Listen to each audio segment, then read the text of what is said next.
pouquinho da história da psicanálise. Bom, eu vou passar agora então a fala para Gilberto Safra, meu colega da USP, que trabalha dentro da psicanálise numa perspectiva própria, um estilo diferente, mas tão rico quanto os que estão aqui presentes.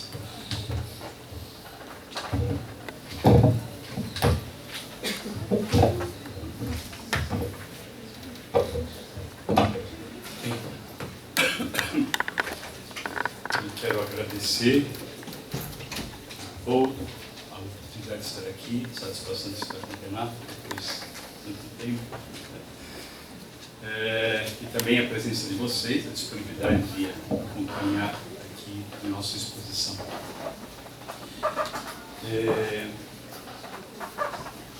E algo bastante interessante quando o Paulo propôs o tema, para que se pudesse falar sobre os objetivos do tratamento psicanalítico, uma oportunidade interessante, porque é o momento, é a possibilidade de se poder reunir um pouco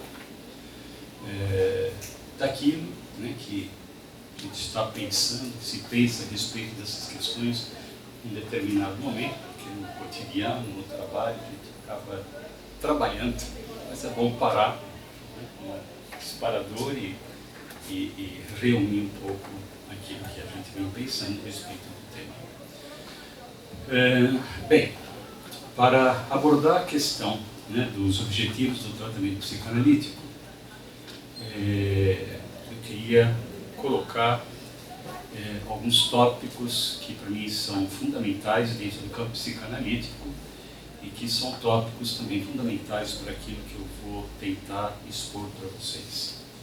Do meu ponto de vista, o campo psicanalítico é um campo vivo e dinâmico. Né? Um campo vivo e dinâmico, o que significa que, do meu ponto de vista, o conhecimento da psicanálise, tanto teórico quanto clínico, ele está em contínua transformação e em crescimento. E nesse sentido, para mim é fundamental recuperar, explicitar um eixo fundamental que Freud, né, apresentou e que me parece uma dimensão, né, ética, tanto do trabalho clínico quanto do próprio campo psicanalítico. Um texto que eu aprecio muito de Freud é o texto Análise Terminável e Interminável. Para mim é um texto extremamente esclarecedor e significativo, em que Freud aponta que uma das dimensões fundamentais do processo psicanalítico é exatamente o fato de que ele é sempre devir. Claro que há um momento em que ele será interrompido, mas ele é sempre devir. Né? Há sempre a possibilidade de um processo, como a psicanálise propõe, de poder se manter sempre em transformação, sempre do ponto de vista processual. Né? Para mim, esse texto ele é interessante porque ele posiciona uma dimensão fundamental da subjetividade humana, uma posição fundamental da situação clínica e também uma posição fundamental do campo psicanalítico. Que eu diria assim, que é a vocação apofática da psicanálise. Não há uma saturação, né, do conhecimento psicanalítico, não há uma saturação do processo de devir, há uma contínua abertura no porvir, naquilo que precisa, de alguma forma, ser respondido historicamente. Ao considerar que o campo psicanalítico ele é vivo, ele é dinâmico, ele é orgânico, né? Como a subjetividade humana, eu penso também que aquilo que vai sendo apresentado como contribuições dos diferentes psicanalistas ao longo do tempo responde a questões fundamentais sobre a condição humana, sobre a subjetividade humana, sobre o mal-estar a cada momento da história, o que possibilita, sim, que estejamos sempre necessitados de nos reposicionarmos, de repensar, de conduzir um processo clínico respondendo a determinadas questões, né? Eu gosto muito da perspectiva de que a cada situação clínica, embora nós tenhamos princípios fundamentais que norteiam a situação clínica, né, eu aprecio a ideia de que a cada encontro clínico, a cada análise, né, nós precisamos como que reinventar, né, o processo, pelo fato de que esse processo ocorre em um determinado momento histórico, com singularidades próprias, né, e há necessidade de responder a isso que aparece dentro do campo ou dentro da situação clínica, né. Nesse sentido, né, quer dizer, um ponto que, através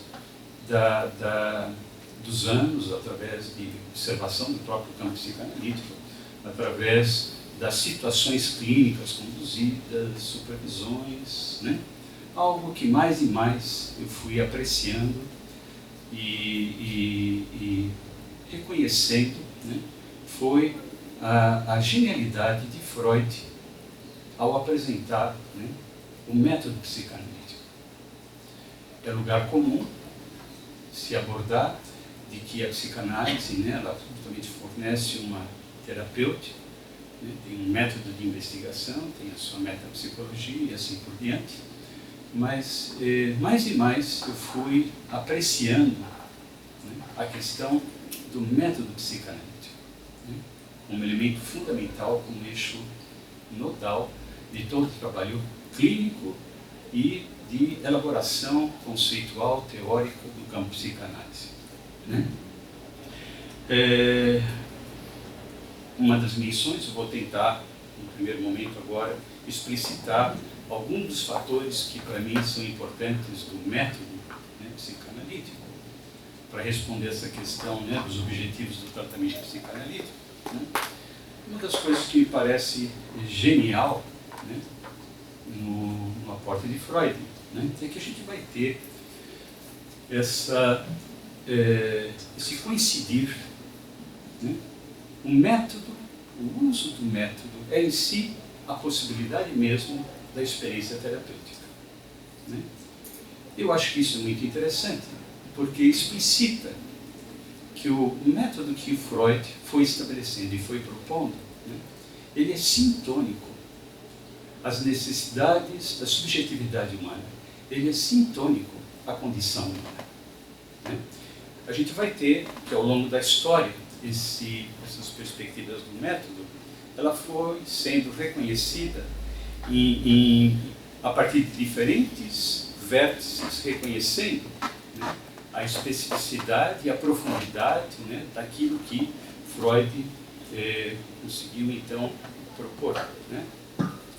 Nós temos, por exemplo, como um elemento interessante e importante, né, do método psicanalítico, claro, o campo transferencial contra a transferência, né, como elemento fundamental do fenômeno psicanalítico, né.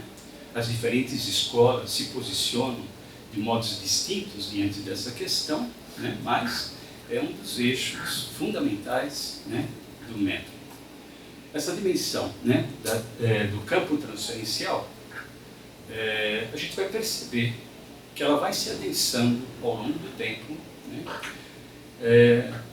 se adensando de tal forma que a gente pode encontrar na literatura psicanalítica, né, dos anos 50, um aporte cada vez maior, né? Por exemplo, a gente tem no início da psicanálise um foco bastante grande no fenômeno transferencial. Nos anos 50, a gente vai ter um aporte cada vez maior do eixo, do polo da contratransferência, né? Mais à frente, a gente vai vendo, né, isso que eu estou chamando do campo psicanalítico vivo em transformação, a gente vai percebendo que essa dimensão da contratransferência, transferência, ela vai se abrindo, né? Uma passagem do tempo, eu quero falar um pouco a respeito disso, né? Ela vai se abrindo para o reconhecimento da dimensão fundamental da intersubjetividade, né? Presente no campo psicanalítico, né? E presente, claro, como uma das dimensões constitutivas da experiência humana, né?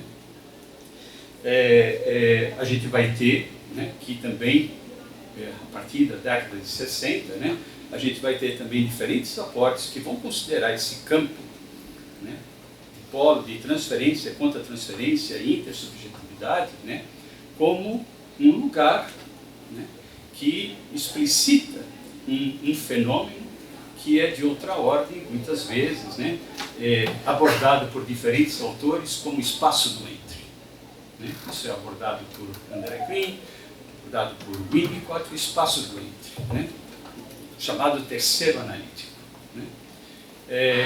Perspectiva importante porque também a gente vai encontrar, por exemplo, em discussões não só no campo da psicanálise, por exemplo, mas no campo da fenomenologia, né? Como a intersubjetividade, né?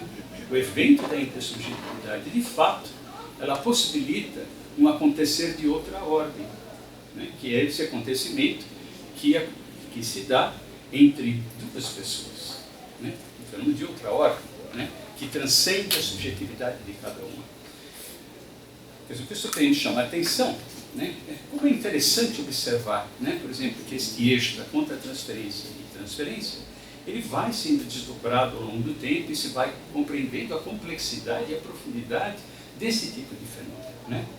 A gente vai ter, então, que se vai compreender também, historicamente falando, né, que aqui, né, esse campo de contra-transferência, transferência, intersubjetividade, lugar do entre, né, possibilita diferentes tipos de experiências fundamentais para a condição humana, né? Sim, desde o princípio da psicanálise nós temos essa dimensão do desvelamento daquilo que não se significou, daquilo que não apareceu, né? Daquilo que ficou afastado da consciência. Nós vamos ter a possibilidade de um saber que acontece nesse campo experiencial, né? Não intelectual, mas experiencial. Nós temos, né, acontecimentos que é da ordem da constituição, né? Há eventos que se dão, né, no campo da experiência clínica, que já não se tratam mais só de ressignificar aquilo que se passou, mas há eventos, né, da experiência clínica que inaugura possibilidades de ser, né? Então, há aqui também a fecundidade, né, da experiência dentro da situação clínica. Ela vai se ampliando com o aporte dos diferentes autores, com as diferentes contribuições, né, que foram feitas pelos psicanalistas, né, ao longo do tempo, ao longo da história, né? Ainda falando, né, dessa dimensão do método como desvelando facetas fundamentais da subjetividade humana, da condição humana, a gente vai poder reconhecer, né, por exemplo, discussões que hoje é feito no campo das ciências humanas como um elemento muito fundamental, né, a partir do pensamento de Mikhail Bakhtin, né? Se vai discutir a importância da experiência dialógica, né? E a gente vai, assim, puxa vida, está se falando de experiência dialógica, né? A dimensão do dialogismo está presente desde o início, né, das primeiras manifestações do campo psicanalítico, o dialogismo, né? A polifonia que é presente no campo psicanalítico, que está relacionado, sim, à multiplicidade de vozes que aparece na experiência clínica. Não só a voz do analista, a voz do analisando, mas as diversas vozes na interioridade de cada um, né, que comparece no campo clínico, né, possibilitando, sim, que algum tipo de acontecimento significativo possa se dar, produzindo essas transformações ou essas constituições fundamentais da subjetividade humana. Vamos então podendo reconhecer, né, que o campo clínico é um lugar de coexistência de alteridades, né, de diferentes alteridades, diferentes vozes que vão se tecendo, né. Isso também me parece um elemento extremamente importante e fundamental, né, da situação clínica, que é essa possibilidade dessa tessitura, né, que se dá nessa experiência interpessoal, né, polifônica, né, em que se vai ocorrendo significações, constituições de novas possibilidades e tessituras de novas modalidades de ser, né. Tudo isto, né, gente pode então reconhecer, né, a fecundidade, né, do método que Freud propõe, que a gente vai podendo então desvelar, né, ao longo do tempo, à medida, né, que a psicanálise vai sim sofrendo as diferentes contribuições por diferentes clínicos que vão trazendo algo de significativo ao campo. Um tópico que me interessa muito nessa questão do objetivo do tratamento também, a gente tem como um fenômeno psicanalítico, um fenômeno histórico, a gente vai ter, né, o aparecimento de diferentes escolas, né, ao longo da história. Né? Diferentes escolas psicanalíticas.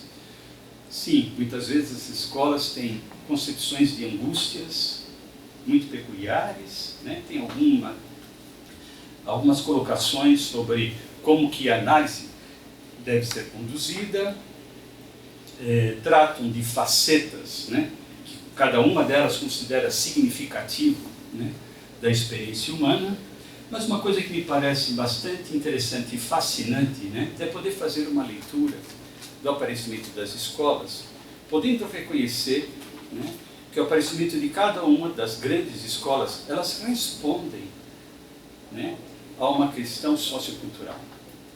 Elas respondem a uma questão sociocultural.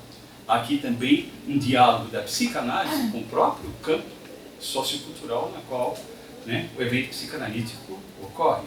Né? E aqui a gente tem uma questão importante de ser discutida. Assim, as escolas estão aí presentes.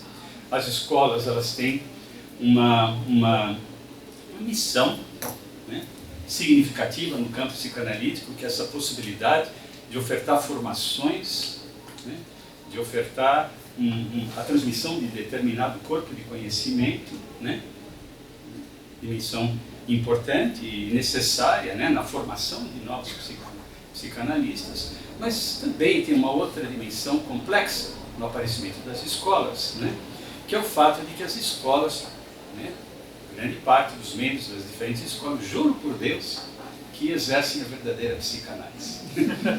Todo mundo jura. Eu sou o guardião da psicanálise, né? Tenho a chave do reino. O que eu acho muito complicado, porque isso eu acho um fenômeno antipsicanálise.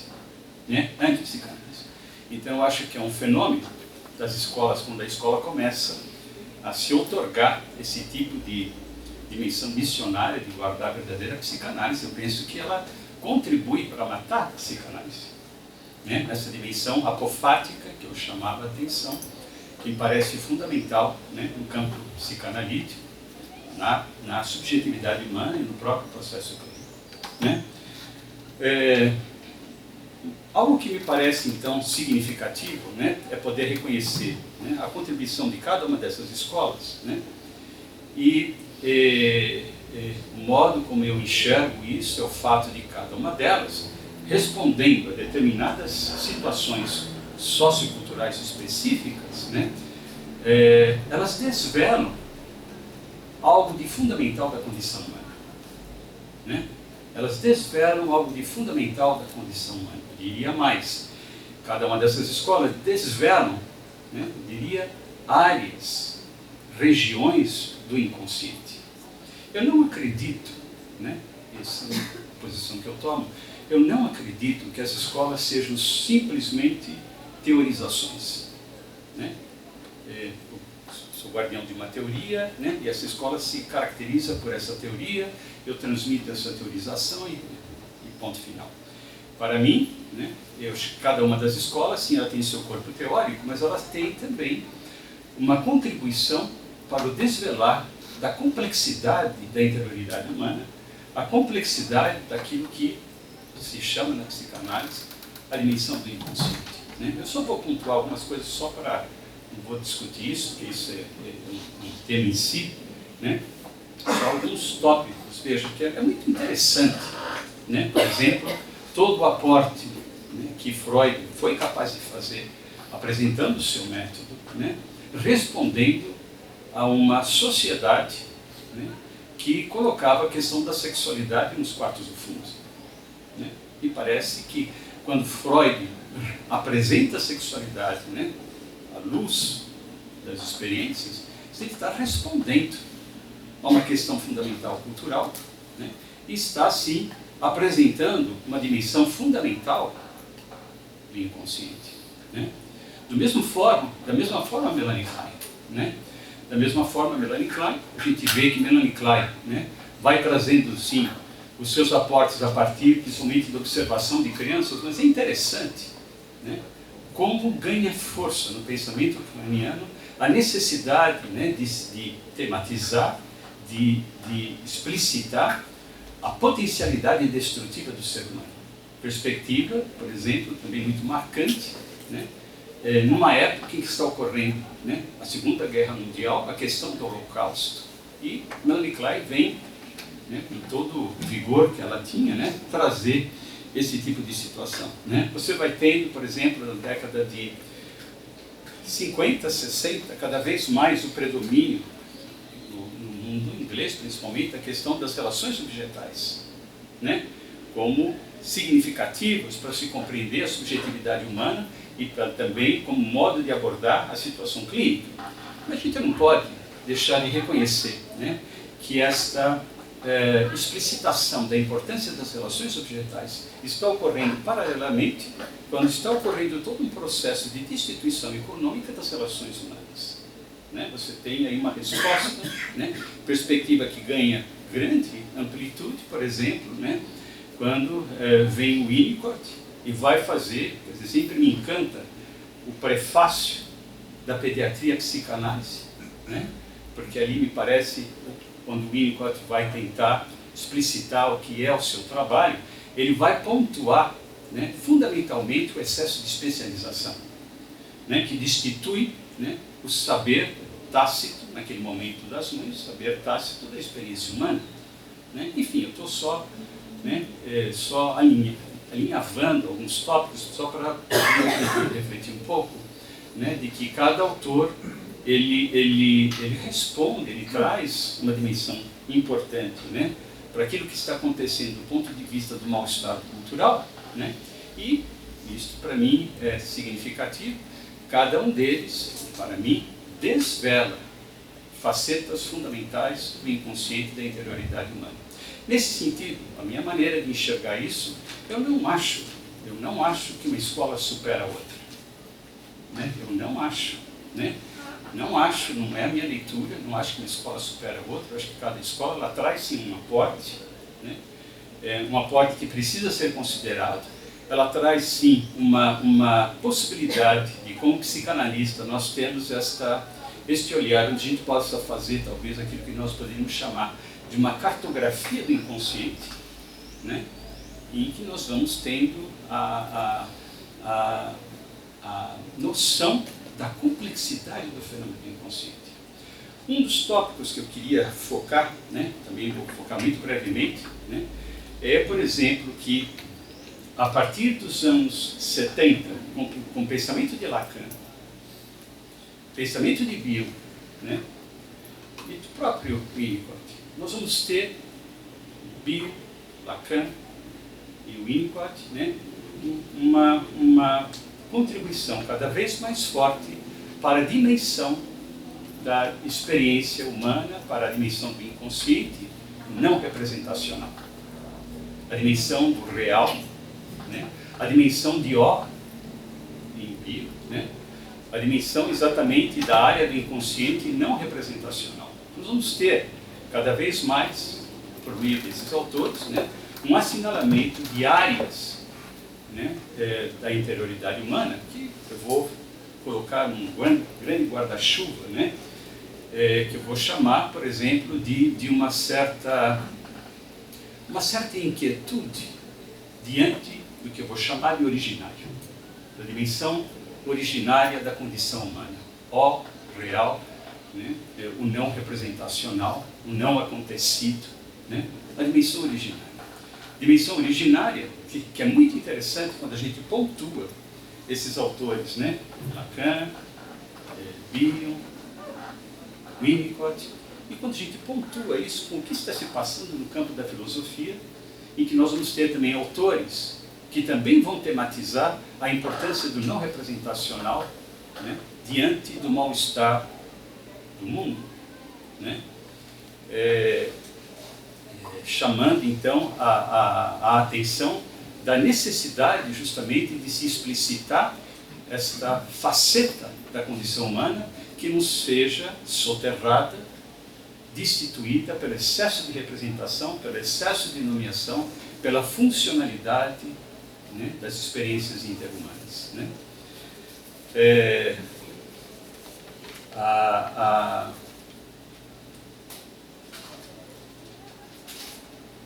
Um tópico, né? Um tópico que a mim interessa muito, né, na atualidade, e que quando se pensa nessa questão dos objetivos do tratamento psicanalítico, né, sim, a primeira coisa que eu responderia é que os objetivos do tratamento psicanalítico, eles estão, sim, algo de que está presentificado desde o início da psicanálise, né, com objetivos que atravessam a história da psicanálise, mas eu diria também que os objetivos do tratamento psicanalítico, eles também vão sofrendo alterações ao longo do tempo, também dinâmicas, pela complexidade daquilo que vai surgindo, né? Então, sim, não só me parece que os diferentes quadros, as diferentes formas de subjetivação demandam, né, diferentes objetivos do tratamento psicanalítico, mas eu também diria que diferentes momentos históricos demandam diferentes objetivos, né, do tratamento psicanalítico, né? Algo que eu fui observando, né, mais e mais acontecer, né? Qual é a grande questão contemporânea, né, que a gente, como psicanalista, tem que poder dialogar, responder, né, para além da questão da sexualidade, para além da questão da destrutividade, para além da questão do originário. Uma das coisas que me parece importantíssimas no campo psicanalítico na atualidade é a questão da singularidade, né? Eu diria assim, se lá no início da psicanálise, né, nós tínhamos, né, um ocultamento da dimensão da sexualidade. Na atualidade, uma das coisas que nós temos como um elemento veemente, né, exatamente esta situação sociocultural em que há uma determinação do mesmo, né? Várias razões, né? Assim como é discutido filosoficamente, né, uma hipertrofia do horizonte existencial tecnológico, a uma maneira, né, das situações socioculturais serem veiculadas de maneira mediática, de tal maneira que nós vamos observando um tipo de organização de sociedade onde as pessoas não devem ter rostos próprios, né? Elas devem ser clones uma das outras, né? Então, dos tópicos que para mim é muito importante, né, a psicanálise responder, para a gente continuar discutindo, né, a psicanálise com os problemas que nós vamos encontrar do ponto de vista da subjetividade dos analisantes que chegam até nós e também do ponto de vista cultural, é que existe, né, vou usar indevidamente, tá? Mas eu vou usar metaforicamente, tá? Não estou usando conceitualmente, é metaforicamente. Eu dizia o seguinte: há uma repressão do singular, há uma repressão do sofrer, né? Hoje, as pessoas sofrerem é vergonhoso, né? Eu tive uma situação muito complexa de uma pessoa, uma conhecida, que eu tive que visitá-la, estava visitando ela no leito de morte, né? Ela estava prestes a morrer, e ela me dizia o seguinte, ela dizia assim: estou um pouco angustiada, porque os médicos entram aqui e dizem que eu não estou ajudando, né? Como que não está ajudando também? Eu não estou ajudando, que se eu não ajudo eu não vou ficar boa. Mas o que é isso? Uma mulher com câncer terminal estava ouvindo esse tipo de colocação que na verdade é tornar, né, a morte, tornar o sofrimento vergonhoso, quer dizer, que é o ideal, é esse que está sendo veiculado, né? Então existe na atualidade, e parece que um ocultamento, né, outra vez, metaforicamente falando, uma repressão do singular, né, e do sofrimento humano. Eu estou falando de sofrimento humano no sentido mais amplo. Eu não estou me restringindo só ao sofrimento psíquico, né? Eu acho que hoje em dia a gente está lidando com situações clínicas, sim, algumas se originam no campo psíquico, e existem sofrimentos que não se originam no psíquico, mas que afetam o psíquico e que necessitam de outro tipo de resposta, né? E aí nós estamos diante de um tipo de situação, né, que é paradoxal, né, em que o sofrimento que uma pessoa vive, ela necessita de um tipo de transferência, né? Não chamaria muito bem isso de transferência, mas estou usando metaforicamente, né? Ela necessita de uma transferência do testemunho, né? De testemunhar a dor, de testemunhar o seu sofrer, né? De legitimar. E algo que para mim, né, tem sido muito interessante e surpreendente, né, é que o sofrimento, quando ele tem um testemunho, ele fala, né? Ele fala. Fala o quê? Ele fala, né, a vocação dessa pessoa, né? Ele fala a verdade dessa pessoa, né? Uma das questões bastante importantes, né, é reconhecer que o sofrer humano ele tem uma qualidade tal que, agora, vou falar disso de uma maneira muito rápida agora, né? Eu diria que o sofrimento humano, nessa compreensão mais ampla, não só psíquica, né, como estou dizendo, ele é visita de verdade. Ele visita da condição, né? Eu tenho ouvido de pacientes, né, de diferentes idades, de crianças, né, que passam por situações complexas e que, quando têm a possibilidade de estar numa situação clínica, né, a sua situação testemunhada, reconhecida, elas falam sabedoria, né? Elas falam sabedoria sobre a existência humana, né? Elas passam a aportar um saber sobre a condição humana. Perspectiva que para mim é muito significativa, que eu, né, aqui o pessoal que a gente vai acompanhando, que estão adentrando, né, no campo da clínica, sempre procura afirmar que é necessário que, como clínicos, como analistas, a gente possa honrar o sofrimento do paciente, não minimizá-lo, não reduzi-lo, né, mas reconhecê-lo e dar o testemunho e aporte necessário para que esse sofrer se torne saber e possa vir a ser apropriado. Isso significa, né, um tema que eu tenho discutido bastante, que é a vocação, e estou chamando de vocação, não tem nada a ver com profissionalização, né? Estou falando de vocação existencial, né? Vocês têm, vou só trazer alguns exemplos na história da psicanálise, porque eu estou chamando de vocação. Eu acho que o exemplo mais acessível para qualquer pessoa poder ler, por exemplo, é a experiência de Mário Milner, né? Mário Milner, né, teve uma situação de uma destituição de si mesmo, entrou, né, em situações de agonias profundas, né, viveu, precisou, sim, de 2 análises, né? Tem um livro dela, Ansiedades Psicóticas, onde ela conta a própria experiência dela, e que a gente tem uma coisa muito interessante como fenômeno. O fato de que ela tem tido a possibilidade, né, de ter sido acompanhado, o seu sofrimento ser reconhecido, né? Ela viveu ansiedades psicóticas, e uma das coisas muito interessantes é que ela se tornou alguém que sabe lidar com ansiedades psicóticas e passa a trazer a contribuição, né, no campo psicanalítico das questões das ansiedades psicóticas. Isso é o que eu chamo de vocação. Quem passa por uma experiência, quem passa por um tipo de dor, ela tem um saber sobre aquilo e tem um aporte que ela pode contribuir, não só, no caso dela, no campo da psicanálise, mas às vezes, né, no próprio campo sociocultural. Então, para mim hoje, grande parte, né, dos analisandos que chegam, sim, nós temos as diferentes vicissitudes, né, da finalização do processo, né, dos objetivos do tratamento, mas um grande número de pessoas vem em busca do próprio rosto, né? Um rosto perdido, um rosto desfigurado, né?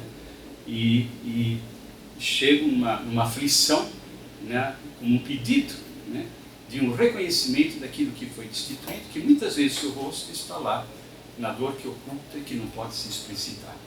Então, eu acho que na situação atual, como disse, eu não vejo superação de uma escola pela outra. Eu acho que estamos todos reunidos, né, para discutir a situação humana, mas considero que no momento atual é fundamental a gente poder discutir e poder tematizar a importância da situação clínica, né, da psicanálise, poder, né, formular a questão da singularidade, da vocação e da destinação do indivíduo, né, com o projeto de vida, né, a possibilidade, né, o projeto de vida que lhe dá a possibilidade de morrer. Então, paro por aqui e vamos que vamos.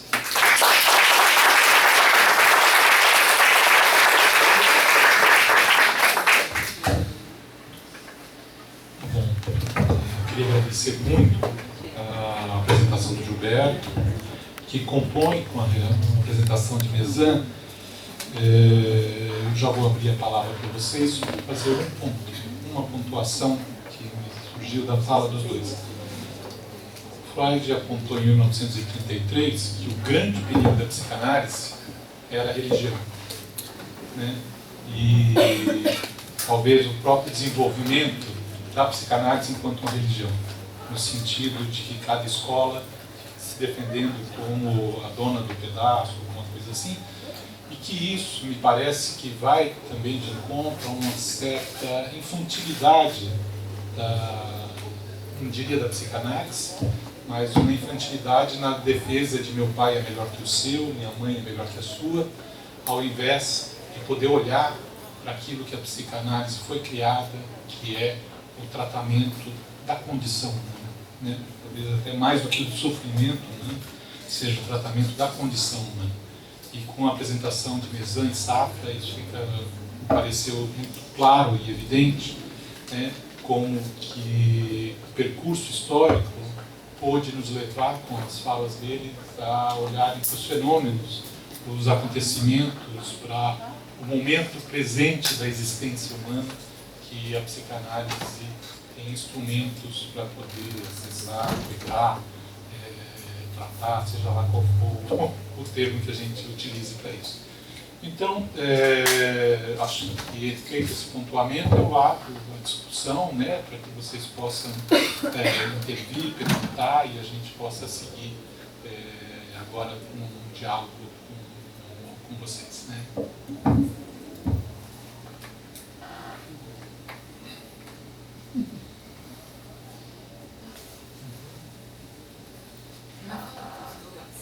Talvez seja bom você vir falar no microfone, porque assim todo mundo ouve o que você está falando.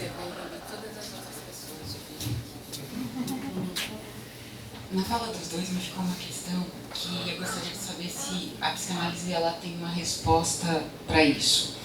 Quando o professor Mezan falou, eu tive a impressão de que o ser humano era um ser em construção que ia ser revelado na medida dos estímulos que ele recebesse. Quando o professor Gilberto falou, eu tive a impressão de que existe um indivíduo e ele precisa ter tirado coisas dele que são colocadas pela estrutura social para que ele se revelasse. É isso? Tem uma resposta para isso?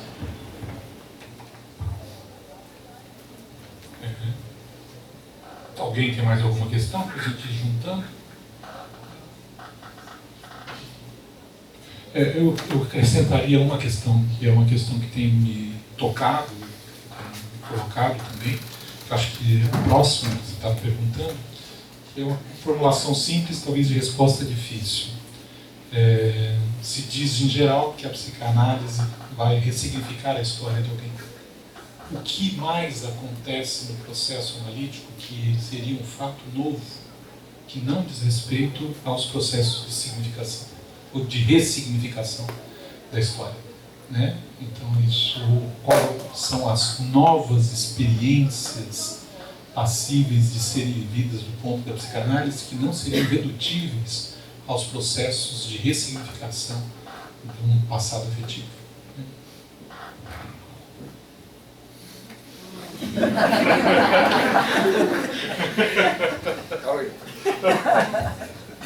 Sala bilingue. Bom, como é o seu nome? Débora. Débora. Então, Débora, a pergunta que você faz é muito interessante, né?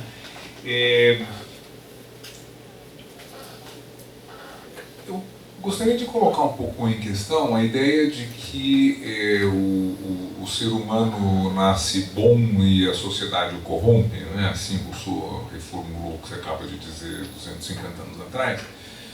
E porque corresponde a uma espécie de idealização, uma pureza originária adâmica, hoje em dia teria que dizer evânica, não é adâmica. Enfim, e que não é assim, né? Se o ser humano se transforma em humano, é graças à sua inserção numa cultura. Né? E quando isso não acontece, é o Mowgli, o Homem-Lobo, o Kaspar Hauser, etc. Né? Que não deixa de ser uma cultura. Né? Afinal de contas, o Mowgli se tornou um excelente Homem-Lobo, o Tarzan se tornou um excelente Homem-Macaco. Né? O que mostra que também há uma assimilação de formas de ser, de pensar, de agir, etc., né? Que só podem vir do social, de nenhum outro lugar. Né? Então, a ideia de que seria preciso recuperar uma espécie de inocência, ou pureza, ou essência, ou que nome se queira dar, né? Que teria sido cruelmente ocultada pelo social, não me parece muito adequada. Por outro lado, é evidente que nem todas as experiências que o indivíduo passa, nem todas as sociedades nas quais se vive são necessariamente benéficas, favoráveis ao desenvolvimento das capacidades humanas, etc. Né? Então, não há como não concordar com o Gilberto quando está dizendo da importância de resgatar a singularidade, né? E permitir que ela vá emergindo, inclusive por meio do reconhecimento. Essa questão do testemunho, né, é muito importante hoje em dia. Né? Há clínicas do testemunho. O motivo, mais uma vez, como também não há como, eu penso, não há como não concordar com essa visão, vai se acompanhando as coisas segundo a evolução histórica, né? Nos países latino-americanos, assim como depois da Segunda Guerra na Europa, né, e no Japão e em outros lugares onde houve violências inomináveis contra um número inominável de pessoas, uma escala até então desconhecida, né? Crueldade houve sempre, né? E uma passagem do Freud que eu sei de cor e gosto de citar em cada vez que a gente fala sobre isso está no Mal-Estar na Cultura, quando ele diz que a verdade oculta atrás de toda essa argumentação, né, que ele está criticando, é de que o ser humano não é uma criatura terna e necessitada de amor que somente reagiria com violência quando provocada. Né? O outro, né, é para ele uma ocasião de satisfazer sobre esse outro seus piores impulsos, atacá-lo, aproveitar-se dele sexualmente sem seu consentimento, aproveitar-se da sua força de trabalho, explorá-lo, escravizá-lo, e matá-lo. O homem é o ovo do homem, hominum lupus, nobis. Né? Então, nesse sentido, eu penso que essa constatação vai além, né, do período histórico específico no qual foi feito, ou seja, nos 30, com o fascismo, o nazismo, o stalinismo, convém não esquecer, né, neste país de curta memória, em marcha, né, produzindo gulags, campos de concentração e por aí vai, né, bomba atômica. Né? Então, ficou talvez mais claro do que antes essa dimensão da natureza da condição humana. Então, eu não acredito que isso seja... a consequência disso a produção de determinadas formas de lidar com essa situação. Inclusive por mecanismos muito surpreendentes, né, como a identificação com o agressor. A síndrome de Estocolmo, por exemplo. Né? Isso vale, por exemplo, para uma série de fenômenos muito impressionantes. Né? A assunção, aí a gente entra num terreno quase de psicologia política, né? Pelo oprimido, da ideologia e da visão que o opressor tem dele oprimido. Só abrir qualquer livro de história, né? Visitar qualquer exposição, para nos darmos conta disso, né? Em escala monumental. Né? Então, por que o ser humano faz uma coisa dessas? Porque, de alguma forma, naquele momento, essa foi uma solução viável para sobreviver. Primeiro viver, depois filosofar, dizemos. Primeiro viver, depois explicar por que estamos vivos. Né? Então, diante dessa possibilidade, uma pessoa que fosse capturada, por exemplo, prisioneiro, etc., escravidão, ou coisas do gênero, essas pessoas precisavam se acostumar com uma circunstância inominavelmente violenta, e a única alternativa, ou uma das poucas alternativas ao suicídio, era dançar conforme a música. Acabou. Né? Então, isso vai se perpetuando, né? E criando alguma coisa que muito mais tarde Augusto Boal vai tematizar com o nome de teatro do oprimido, por exemplo. Então, há toda uma enorme complexidade que desafia soluções muito simplistas. Sabe, é assim, é assado. Outro ponto do que você está falando, né, não sei se espero ter ajudado a responder a sua pergunta, né? O que coloca o Leopoldo, né? A questão da ressignificação, etc., né, vem da corrente lacaniana, acho que foram os primeiros a empregar esse termo, e penso que isso depende também de uma certa visão do processo analítico, né, que, como sempre, tem a ver com a concepção do que é a psique humana própria dessa corrente. Né? No Tronco dos Ramos, eu escrevi, em um certo momento, que eu não tinha muita certeza, saber exatamente em que lugar da cartografia psicanalítica das escolas, etc., que é o assunto do livro, colocar o pensamento do Lacan. Né? Agora, me parecia cada vez mais claro, né, isso já anos atrás, quando estava escrevendo o texto, que se trata de uma corrente individualizada, né? Específica, e não só porque são vocais, se auto-intitulam, né? Aí sim, sem dúvida nenhuma, né? A verdadeira psicanálise. Né? Freud é Alá e Lacan é o seu Messias. Né? Então, isso não sou eu que digo, quem diz é o Charles Melman, né? Que é um dos principais tenores da escola lacaniana, que foi capaz de escrever a seguinte asneira, né? Chamar isso numa revista Ornicar, né? Aspas. Por qual caminho, né, a psicanálise nos foi transmitida? Interrogação. Segunda linha. Por um acaso. Acaso este que se chama Jacques Lacan. Fecha aspas. Alguém, né? Não é um idiota, sem dúvida, né? Capaz de dizer uma tolice desse quilate, né? Ou está tirando o sarro do leitor, que eu duvido, ou acredita profundamente, né, que, assim como Maomé, ou Jesus, ou Moisés, sei lá, né, Lacan foi escolhido para ser o porta-voz da ressurreição. E a visão da história da psicanálise que tem os lacanianos, né, consiste exatamente nisso. O que aconteceu na história da psicanálise? Né? Lembra um pouco, né, a reforma protestante. Né? O que aconteceu? A revelação, a vinda do Cristo, fundação da igreja, a perversão da igreja, né, pelas inúmeras barbaridades cometidas por sacerdotes e padres e papas sodomitas, etc., metade dos quais está no inferno de Dante, Bonifácio VII, né, que era o papa do tempo dele, está lá assando em algum ponto do inferno, né, e junto com todos o círculo dos sodomitas. O que é o sodomita? É o padre que aproveita, o deputado corrupto da Idade Média, não mudou nada, só que naquela época tinha deputados, tinha padres, então se apropriavam do dinheiro da igreja para os seus próprios benefícios. Isso se chamava sodomia, não era relação homossexual, como depois veio a se chamar. Então, no círculo dos sodomitas da Divina Comédia estão os frades e padres sacanas que usam o dinheiro da igreja em seu próprio benefício. Está cheio de papas lá. Né? Então, essa perversão tem que ser combatida por uma tentativa de voltar à pureza da mensagem original. São as heresias do ponto de vista da igreja e os movimentos, como os franciscanos, por exemplo, que permaneceram dentro da igreja, né? E outros que não permaneceram dentro da igreja foram queimados, João Russo, e aí por aí vai. né? Então, Lutero entra nessa situação, né? Vamos voltar à pureza da doutrina original. Tá? E o resultado é a Igreja reformada, ou seja, purificada.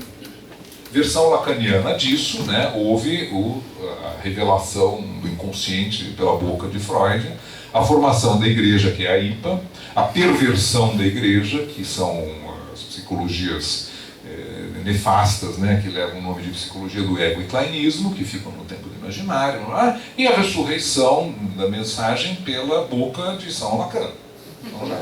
Saint-Jacques, aliás, tem um boulevard, né? Boulevard Saint-Jacques, onde curiosamente fica, se eu não me engano, o Instituto da IPA, né? Instituto da Rue Saint-Jacques. Né? É muito curioso isso, né? Os lacanianos estavam alojados em outra parte de Paris, na escola freudiana. Bom, então essa visão da história da psicanálise, né, acarreta uma atitude missionária. E não só em relação aos outros analistas que devem ser resgatados da profunda obscuridade, ignorância, etc., na qual vivem, né, mas também dentro do trabalho clínico. E o fundamento, né, o ponto de vista básico, me parece, né, do pensamento lacaniano nesse sentido, é o de uma versão muito especial, muito particular, de algo que, de outra maneira, vai ser tematizado pela escola das relações de objeto. Né? De maneira muito sumária, eu acho que é possível pensar na história do pensamento e da prática psicanalítica como seguindo duas grandes vertentes. Uma vertente que se poderia chamar de uma vertente monádica. Né? O tema do Paul Bechery, que é um autor francês que eu gosto muito, e do qual recentemente eu voltei a ler um texto já antigo, que se chama Geografia do Campo Psicanalítico. Né? E que vai...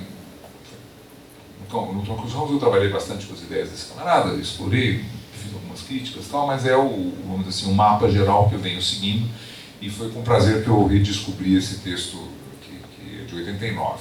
E o Bechery então usa essa expressão que me parece muito apropriada, de uma visão monádica. Ou seja, quer dizer, mônada é um termo do Leibniz, monos, né? E significa uma célula relativamente fechada, né? Na qual ocorrem processos. E que corresponde bastante razoavelmente, né, com devidas correções aqui e ali, a maneira como Freud e Melanie Klein e a Ego Psychology veem o funcionamento psíquico. É basicamente um assunto de um mundo interno, termo muito bom, criado pela Melanie Klein, e esses processos primeiro são internos, estão ligados com um funcionamento que pode ser descrito como de integração, de amadurecimento, de atravessamento das várias fases, de superação do Édipo, de que não me tenha, né, acesso mais preciso à realidade. Né. O fato é que isso vem de fora para dentro, né, e as relações, os vínculos são secundários em relação ao polo inicial a partir do qual esse vínculo se constitui. Primeiro os elementos, depois a relação.